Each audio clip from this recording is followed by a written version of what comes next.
அதிமுக பாஜக கூட்டணி வெற்றி பெற வேண்டும் என்றால் திமுக கூட்டணி உடைய வேண்டும். அதுதான் எடப்பாடியுடைய பிரேயர். ஒருங்கிணைந்த அதிமுக இருந்தாலே போதுங்கிறாங்கல்ல. சசிகலா மேயர் நீங்க தான் அறிக்கை விட்டுருக்காங்க.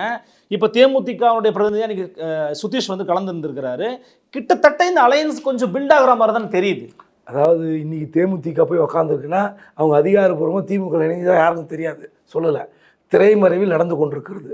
அவங்களோட எதிர்பார்ப்பு ரெண்டு தான்.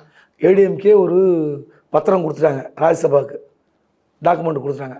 அதே டாக்குமெண்ட்டு திமுக கொடுத்து பேமெண்ட் யார் அதிகமாக கொடுக்கணும் தேமுதிக அங்கே போகும்.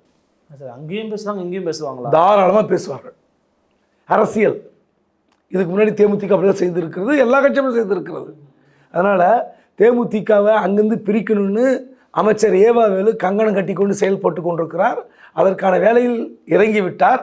அதற்காக தான் வந்து அந்த ஆண்டாளர் கல்லூரி தனலட்சுமி சீனிவாசன் கல்லூரிக்கு மாற்றப்பட்டிருக்கிறது. அதற்கான ஒரு தொகையும் வாங்கி விட்டார்கள்.